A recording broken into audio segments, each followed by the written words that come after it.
Hi Pisces, this is Jav. Welcome pa sa ating channel. Ito ay inyong daily gabay tarot reading. Kung naka-resonate kayo, comment down. Kung hindi kayo naka-resonate, ibigay niyo po sa iba kasi general reading po ito. This is for you, Pisces.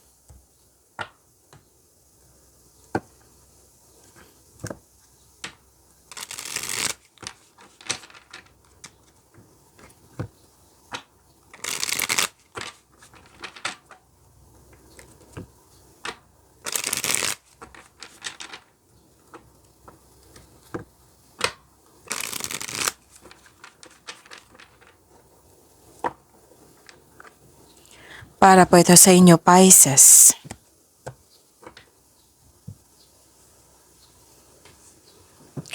Maraming salamat po sa inyong patuloy na suporta at maraming salamat din po sa mga hindi nag-skip ng ads. Gamitin ang reading na ito bilang gabay lamang sa mga hindi pa nag-subscribe. Subscribe na po kayo at click bell notification para malaman nyo na may bago tayong video.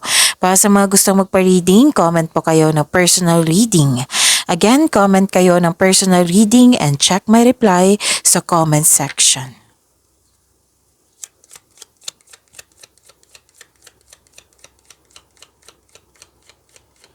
Spirits guide, mga ganap po para kay Pisces. I need 3 cards po.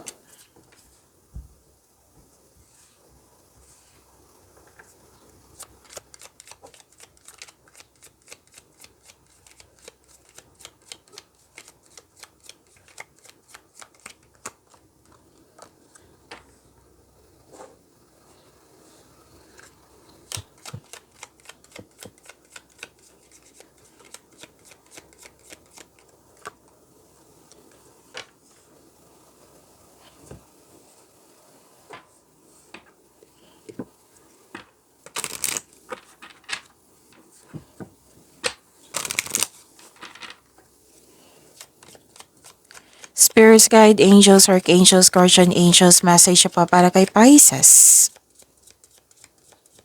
I need 2 cards po.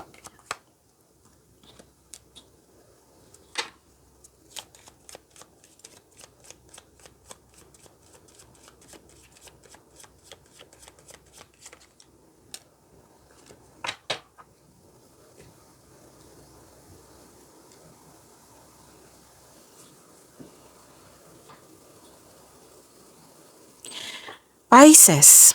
Wow, ang ganda naman. Proposal. Pwedeng may nag-propose sa inyo ngayon sa buhay pag-ibig. Pwedeng engagement, kasal, ikakasal, or may nag-uusap regarding sa marriage contract. May nakita rin ako dito signing of contract. May nagkasundo sa isang tao. Nagkasundo kayo sa isang tao, nagkaroon kayo ng deal, nagkaroon kayo ng promises, nagkaroon ng long-term commitment, agreement. So, ganda, di ba? So, may solusyon sa inyong problema. May sagot sa inyong mga katanungan. At, wow, may parating na malaking pera. Pisces. Pwedeng dumating na ito ngayon or parating pa.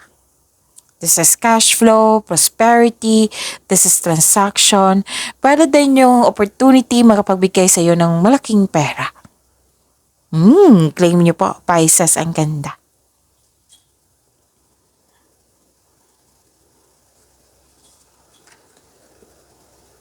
Okay. 777, forgiveness. Love can heal even the deepest wounds. The angels encourage you to forgive and let go of past grievances in your relationships, allowing love to flourish and grow. So, kailangan mong patawarin mo yung sarili mo, yung taong yun, yung mga nangyari. It's time to move forward. It's time to let it go at para magkaroon ng transformation. Kasi you are deserve to be loved, you are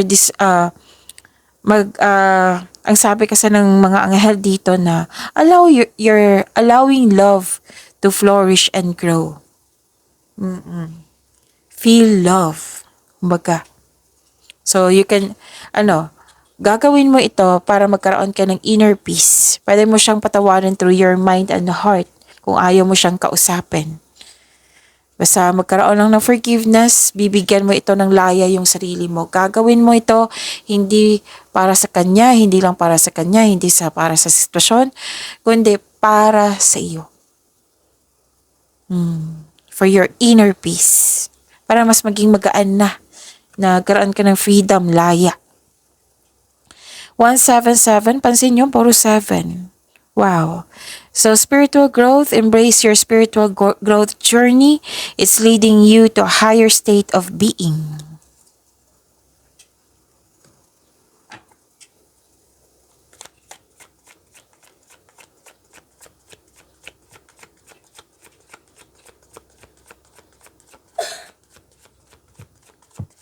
Spirit's guide, ano po yung energy ni Pisces?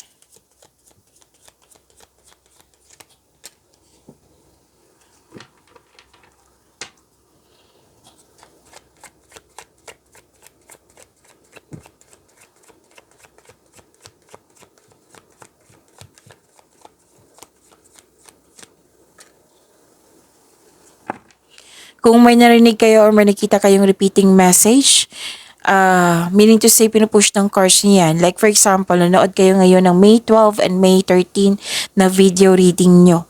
Tapos may napansin kayo na repeating message. Yan yung pinupush ng cards nyo na kailangan yung bigyan ng atensyon, na kung maaari po, bigyan nyo po ng solusyon at aksyon. Kung maaari po. So ano yung energy ni Pisces?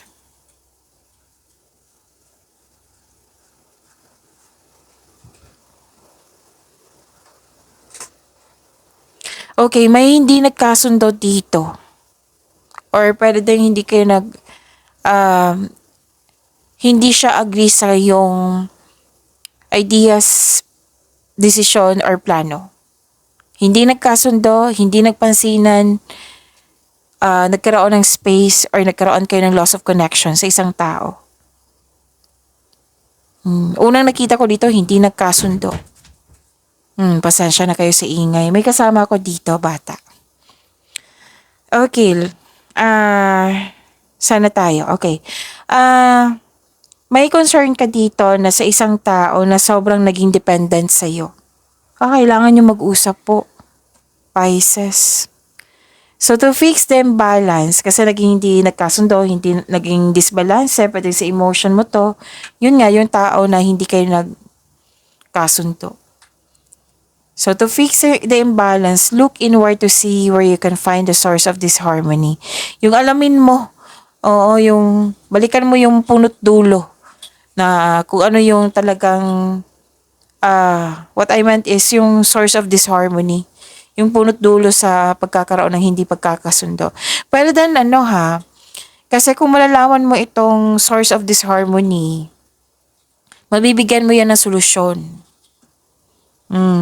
Pwede din may nag-promise dito, isa sa inyo nag-promise tapos hindi nabigay. So, communication is the key pa rin. Naka-highlight dito yung forgiveness, So, this is forgiveness. Communication is the key. Para magkasundo kayo, gawa kayo na adjustment kung kinakailangan po. Okay?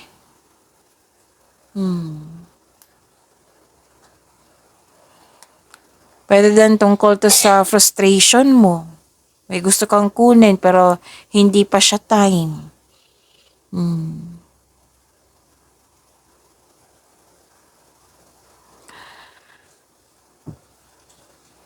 Okay. So at the end of the day, may clarity and ideas akong nakikita dito. This is new beginning. Nag-initiate kayo. Binigyan mo ng aksyon. Nagkaroon ka ng determination. Meron kang new ideas na agad mong binigyan ng aksyon para magkaroon ng maagang resulta. Ito na. Ito na yung sinabi ko kanina na may importante pag-uusap. Communication is the key. Confrontation.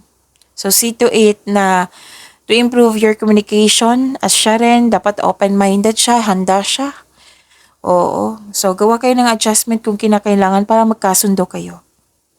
So, kailangan mag-usap kayo na yung kalma. Yung anong tawag dito? Yung punto nyo is magkaayos kayo. Hindi sa sino yung magaling at talino, kung sino yung tama at mali, kung sino yung panalo at talo, kundi para magkasundo kayo. Sabihan mo na makipag-usap ako sa iyo kasi gusto kong magkasundo tayo. Gusto kong magkaroon tayo ng adjustment para magkaisa tayo. Yan. Ay, i-call mo yung attention niya para makinig siya. Ang advice ng card niyo po dito, trust the intuition also. Makinig din kayo sa inyong intuition. Kasi ito yung maggagabay sa iyo patungo sa susunod na hakbang ng pagkilos. Yes. Ang intuition po ay magsasabi sa iyo kung ano yung next action. Siya din yung magtuturo sa right path patungo sa success. Siya din yung magsasabi kung may nangyari na kailangan mong malaman. Siya din yung magsasabi kung may taong hindi nagsasabi ng totoo or may taong manloloko. Actually, di ba sabi ko sa inyo kanina na kailangan i-improve ang communication. Na-improve nga. Oh, na-improve nga. Wow. So, napansin mo to, napansin din niya na na-improve yung communication skills mo. It might be hindi ka expressive noon, ngayon expressive ka na. Nag-open up ka na. It might be hinahayaan mo before, ngayon nagsalita ka na talaga.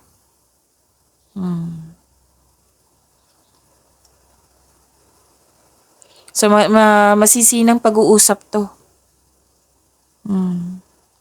Marami na kasi kayong bagong insights, clarity, marami kayong mga new ideas para maayos yung problema nyo. Ang ilan nga sa inyo dito, na marami kayong naiisip na na mga ideas para para sa ikakabuti ng iyong trabaho, ng iyong money, ng iyong business, para sa pag-level up po. Sinimulan mo na. It might be na last week, hindi kayo nagkasundo nito. Ngayon, mag-uusap na kayo.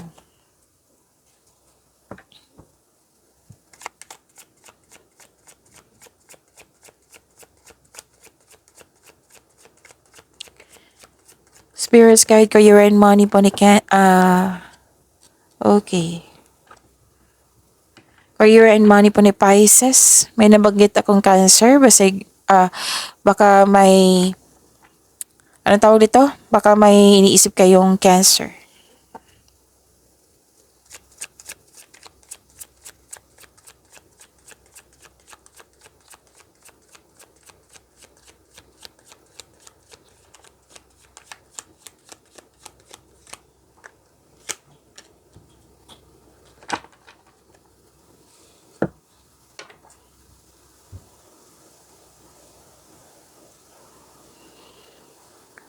Okay, so this is career and money niyo po, Pisces. May nagsasabi talaga sa akin, Cancer ngayon. Baka may iniisip niyo to, energy niyo. Okay, so this is may hinihintay ka. Pwedeng may expected ka na parating na pera, expected na job opportunity, na expected talaga ha. Pero kailangan nyo maghintay. It might be this is a process, it might be it's not the right, hindi siya right time kasi meron na may success na nangyari. Actually, this is mahigit pa sa success. This is victory. Pwedeng promotion tong hinihintay mo na pinaalam sa'yo, may promotion. Oo, tataas yung kita mo, tataas yung sweldo mo, tataas yung allowance mo. Basta pag level up to na-achieve na, pero kailangan maghintay. Like for example, money, expected nyo na kailangan maghintay kasi it might be a process. So, I know this is very disappointing kasi excited ka dito So, this is only temporary. Kailangan mo maghintay. Yan ang sabi ng card. So, stick sa inyong plano. It doesn't mean na na-disappoint kayo kasi kailangan nyo maghintay na tuloy-tuloy na yung disappointment. Hindi ha, Pisces. Kundi, sabi ng card dito, pagpatuloy nyo yung sipag mo dyan, yung mga trabaho mo dyan. Make yourself busy, kumbaga, para hindi ka mainip. Continue to work diligently. Matatapos mo nga yung mga gawain mo. Huwag lang kayo mag-give up, maghintay po. Okay? Kasi kitang-kita ko naman yung victory mo dito, tagumpay. And you deserve this tagumpay. Kasi binuhos mo yung time and effort dito eh.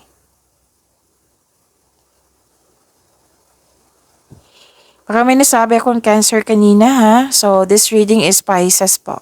Baka may magtampo dyan.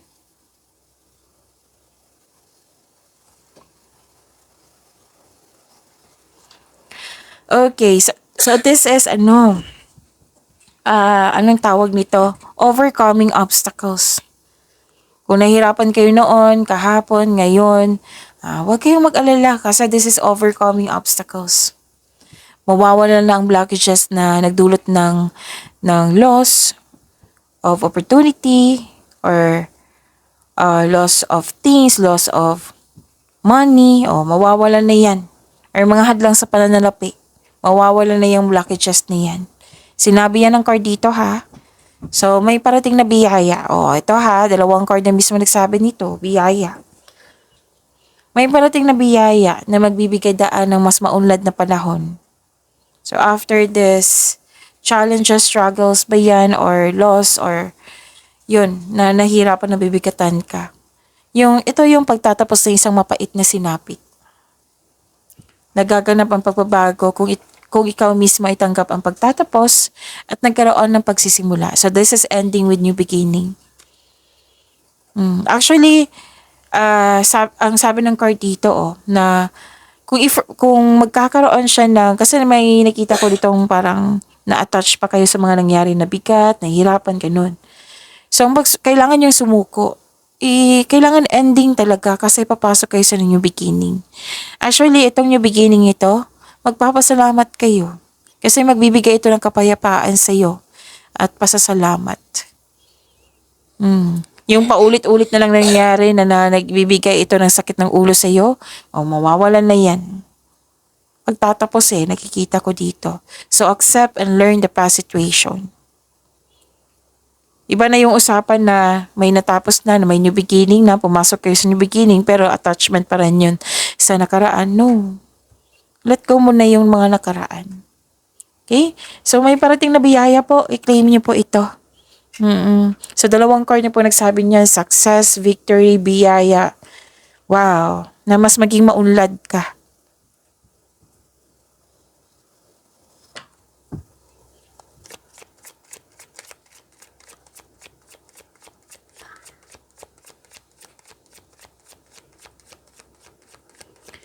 Spirit's Guide, Love Life, Self-Love, Partnership, and Romance, si Pisces.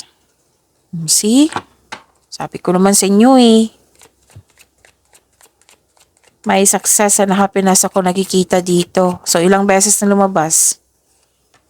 Dito, ang dami. Dito rin, 3 na.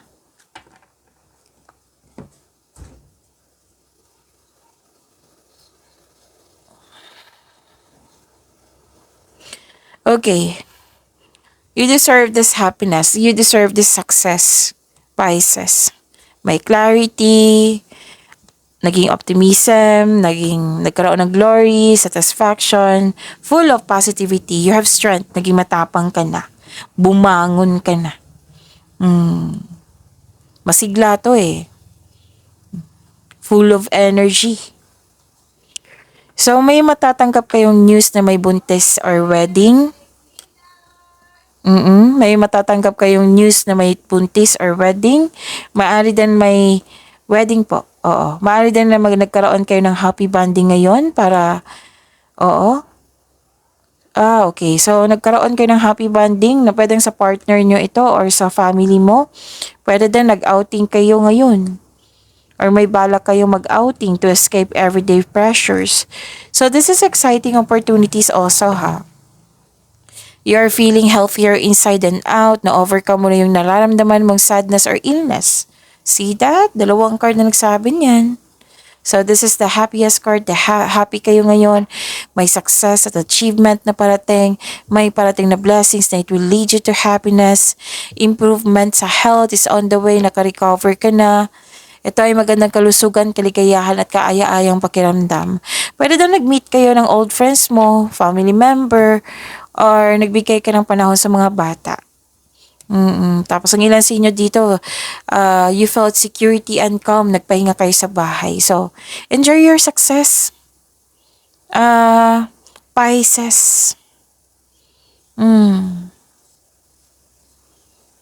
At nakikita ko rin dito na nagkaroon po ng mag-ingat lang kayo.